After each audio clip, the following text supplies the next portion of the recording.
Hello friends, welcome to my channel. ಇವತ್ತಿನ ವಿಡಿಯೋದಲ್ಲಿ ಸಿಂಪಲಾಗಿ ಒಂದು ಟಾಪ್ ಕಟಿಂಗ್ ಯಾವ ಥರ ಮಾಡೋದು ಅಂತ ನೋಡೋಣ. ಇಲ್ಲಿ ಟಾಪಿನ ಫುಲ್ ಲೆಂತ್ 35 ಇಂಚು ತಗೊಂಡಿದ್ದೀನಿ. 32 ಎದೆಯ ಸುತ್ತಳತೆ, ಚೆಸ್ಟಿನ ಅಗಲ 32 ಇಂಚು. ಇಲ್ಲಿ ನೋಡಿಲಿ, ಈ ಥರ 4 ಲೇಯರ್ ಆಗಿ ಬಟ್ಟೆನ ಫೋಲ್ಡ್ ಮಾಡ್ಕೋಬೇಕು. ಈ ಥರ ನೀಟಾಗಿ ಫೋಲ್ಡ್ ಮಾಡ್ಕೋಬೇಕು. ಇದು ಸಣ್ಣ ವಯಸ್ಸಿನ ಮಕ್ಕಳು ಇರ್ತಾರಲ್ವ, ಕಾಲೇಜ್ ಮಕ್ಕಳು ಇರ್ತಾರಲ್ವ, ಅವರ ಅಳತೆಯ ಮೆಷರ್ಮೆಂಟು.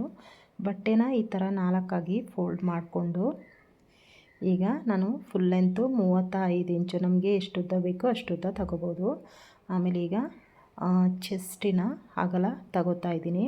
32ರ 4ನೇ 1 ಭಾಗ ಅಂದರೆ 8. ಇಲ್ಲಿ 8 ಇಂಚಿಗೆ ಮಾರ್ಕ್ ಮಾಡ್ಕೋತೀನಿ. ನಂತರ ಸ್ಟಿಚಿಂಗ್ಗೆ 1.5 ಇಂಚಾದರೂ ತಗೋಬೋದು, 2 ಇಂಚಾದರೂ ತಗೋಬೋದು. ನಾನಿಲ್ಲಿ 2 ಇಂಚಿಗೆ ಮಾರ್ಕ್ ಮಾಡ್ಕೋತಾ ಇದ್ದೀನಿ. ಇಲ್ಲೂ ಕೂಡ 8 ಇಂಚ್ ತಗೊಂಡು 2 ಇಂಚು ಎಕ್ಸ್ಟ್ರಾ ಮಾರ್ಕ್ ಮಾಡ್ಕೋತಾ ಇದ್ದೀನಿ. ಈಗ ಇಲ್ಲಿ ಈ ಥರ ಲೈನ್ ಹಾಕ್ಕೊಳ್ಳೋಣ.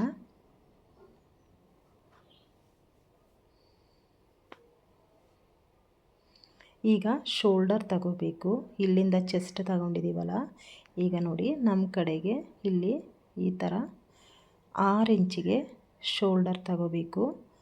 ಶೋಲ್ಡರ್ ಆದಮೇಲೆ ಇಲ್ಲಿ ಈ ಕಡೆ ಭಾಗದಲ್ಲಿ ನೋಡಿ 2 ಇಂಚಿಗೆ ನೆಕ್ಕು, ನಮ್ಮ ಕತ್ತಿನ ಅಗಲ ಮಾರ್ಕ್ ಮಾಡ್ಕೋಬೇಕು. 2 ಇಂಚಿಗೆ ಮಾರ್ಕ್ ಮಾಡ್ಕೊಂಡಿದ್ದೀನಿ.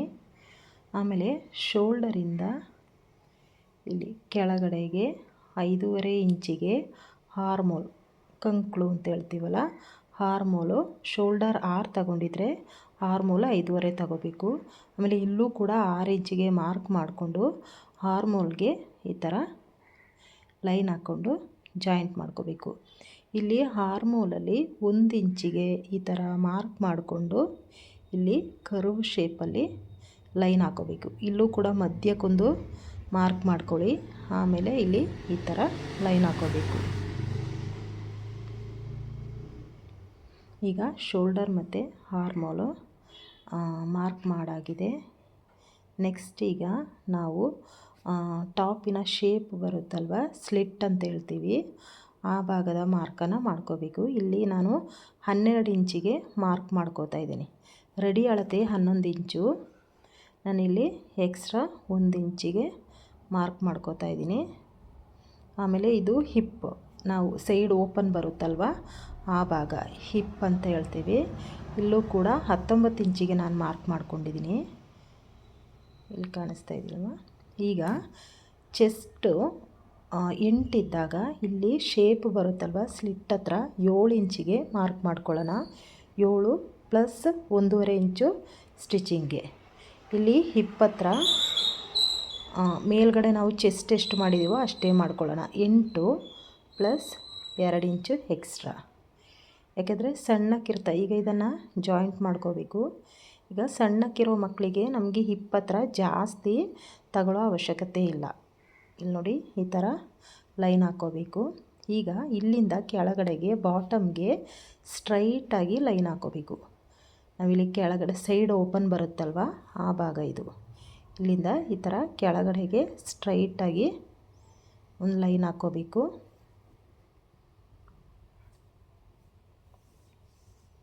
ಈಗ ಇಲ್ಲಿ 35 ಇಂಚು ಈ ಥರ ಕರೆಕ್ಟಾಗಿ ನೋಡಿಕೊಂಡು ಈ ಥರ ಮಾರ್ಕ್ ಹಾಕಬೇಕು. ನಾನಿಲ್ಲಿ 2 ಇಂಚ್ ಎಕ್ಸ್ಟ್ರಾ ಕೊಟ್ಟಿದ್ದೀನಿ, 37.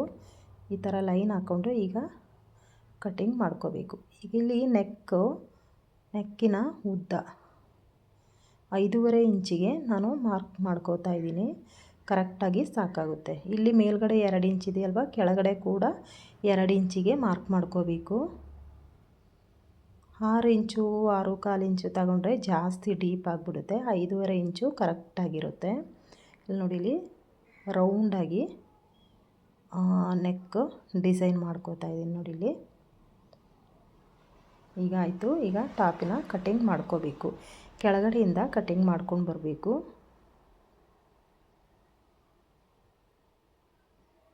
ಈಗ ನೆಕ್ಕನ್ನು ಕಟಿಂಗ್ ಮಾಡ್ಕೊಳ್ಳೋಣ. ನಾನು ಎರಡೂ ಕಡೆ ಒಂದೇ ಅಳತೆ ತಗೊಂಡಿರೋದ್ರಿಂದ ಎರಡು ಒಟ್ಟಿಗೆ ಕಟ್ ಮಾಡ್ಕೋತಾ ಇದ್ದೀನಿ. ಇಲ್ಲ ಫ್ರಂಟಲ್ಲಿ ಒಂದು ಡಿಸೈನ್, ಬ್ಯಾಕಲ್ಲಿ ಒಂದು ಡಿಸೈನ್ ಅಂದರೆ ಬೇರೆ ಬೇರೆ ಕಟ್ ಮಾಡಬೇಕಾಗುತ್ತೆ. ನಾನಿಲ್ಲಿ ಎರಡೂ ಒಂದೇ ಡಿಸೈನ್ ಕೊಟ್ಟಿದ್ದೀನಲ್ವ, ಹಾಗಾಗಿ ಒಟ್ಟಿಗೆ ಕಟ್ ಮಾಡ್ಕೋತಾ ಇದ್ದೀನಿ.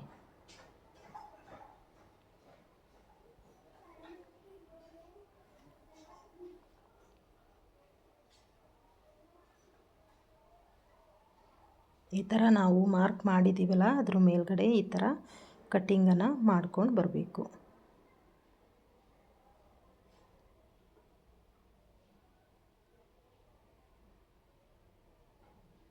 ಈಗ ಕಾಣಿಸ್ತಾ ಇದೆಯಲ್ಲ, ಇಲ್ಲಿ ಸ್ಲಿಟ್ ಹತ್ರ, ಆಮೇಲೆ ಇಲ್ಲಿ ನಾವು ಸ್ಟಿಚ್ ಮಾಡುವಾಗ ನಮಗೆ ಗೊತ್ತಾಗೋಕ್ಕೋಸ್ಕರ ಇಲ್ಲಿ ಹಿಪ್ ಹತ್ರ ಈ ಥರ 4 ಬಟ್ಟೆನ ಈ ಥರ ಕಟ್ ಮಾಡ್ಕೋಬೇಕು. ಆಮೇಲೆ ಹಾರ್ಮೋಲ್ ಕಟ್ ಮಾಡುವಾಗ ಈ ಥರ ಬಟ್ಟೆ ಫೋಲ್ಡ್ ಮಾಡಿ ಇಲ್ಲಿ ಈ ಥರ ಹಾರ್ಮೋಲ್ ಕಟಿಂಗ್ ಮಾಡ್ಕೋಬೇಕು. ಈಗ ಟಾಪಿನ ಕಟಿಂಗ್ ಆಗಿದೆ ನೋಡಿ. ತುಂಬ ಈಸಿಯಾಗಿ ಟಾಪ್ ಕಟ್ಟಿಂಗನ್ನು ಮಾಡ್ಕೋಬೋದು. ನಾನಿಲ್ಲಿ ಲೈನಿಂಗ್ ಬಟ್ಟೆ ಕಟ್ ಮಾಡ್ಕೊಂಡಿದ್ದೀನಿ. ಮೊದಲು ಲೈನಿಂಗ್ ಬಟ್ಟೆ ಕಟ್ ಮಾಡಿಕೊಂಡು ಆಮೇಲೆ ಮೇನ್ ಫ್ಯಾಬ್ರಿಕ್ ಜೊತೆ ಅಟ್ಯಾಚ್ ಮಾಡ್ಕೋಬೇಕಾಗುತ್ತೆ.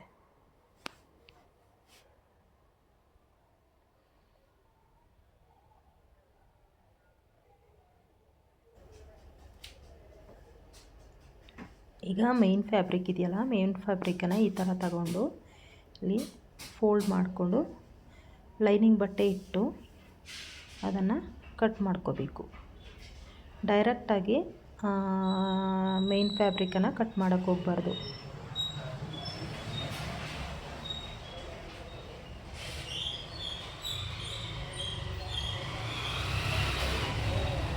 ರೆಡಿಮೇಡ್ ಟಾಪ್ಗಿಂತ ಇಂಥ ಪೀಸ್ಗಳು ಬರುತ್ತಲ್ಲ, ಇವು ಕಟಿಂಗ್ ಮಾಡಿ ಸ್ಟಿಚಿಂಗ್ ಮಾಡಿ ಹಾಕ್ಕೊಂಡ್ರೆ ನಮಗೆ 3 ವರ್ಷ 4 ವರ್ಷ 5 ವರ್ಷ ಹಾಕ್ಕೋಬೋದು.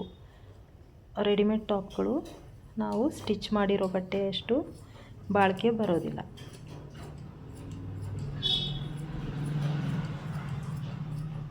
ಈ ಥರ ನಮಗೆ ಲೈನಿಂಗ್ ಬಟ್ಟೆನ ಇಟ್ಕೊಂಡು ಅದ್ರ ಮೇಲೆ ಕಟಿಂಗ್ ಮಾಡ್ಕೋಬೇಕು.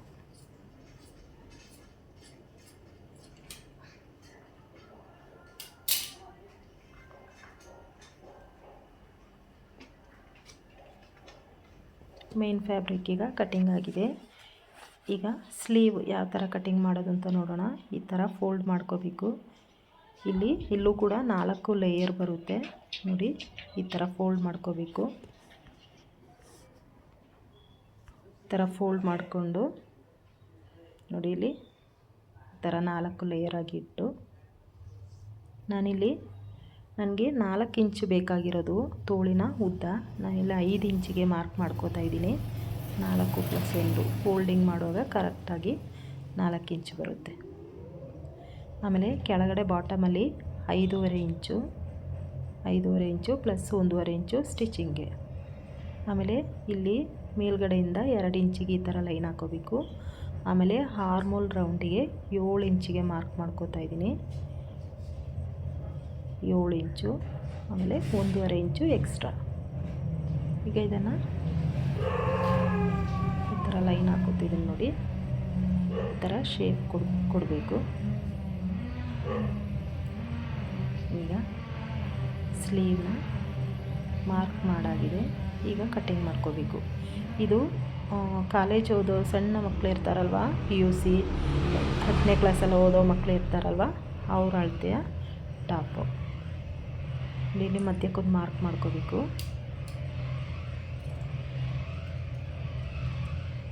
ಈಗ ಸ್ಲೀವು ಕಟ್ಟಿಂಗ್ ಆಗಿದೆ. ಇಲ್ಲಿ ಫ್ರಂಟಲ್ಲಿ ಹಾರ್ಮೋಲ್ ಹತ್ರ ಈ ಥರ ಮಾರ್ಕ್ ಮಾಡಿಕೊಂಡು ಕಟ್ಟಿಂಗ್ ಮಾಡ್ಕೋಬೇಕು. ನಮಗಿಲ್ಲಿ ಕರೆಕ್ಟಾಗಿ ಸ್ಲೀವು ಬಟ್ಟೆಗೆ ಅಟ್ಯಾಚ್ ಆಗೋಕ್ಕೋಸ್ಕರ ಇಲ್ಲಿ ಒಂದು ಕಾಲಿಂಚಿಗೆ ಈ ಥರ ಮಾರ್ಕ್ ಮಾಡಿಕೊಂಡು ಕಟ್ಟಿಂಗ್ ಮಾಡ್ಕೋಬೇಕು. ಇಲ್ಲೂ ಕೂಡ ಒಂದು ಮಾರ್ಕ್ ಮಾಡ್ಕೋಬೇಕು, ನಮಗೆ ಫ್ರಂಟ್ ಪಾರ್ಟ್ ಅಂತ ಗೊತ್ತಾಗೋಕ್ಕೋಸ್ಕರ. ಇಲ್ಲಿ ನೋಡಿ, ಈ ಥರ ಬಟ್ಟೆ ಈ ಥರ ಕಟ್ಟಿಂಗ್ ಆಗಿರಬೇಕು.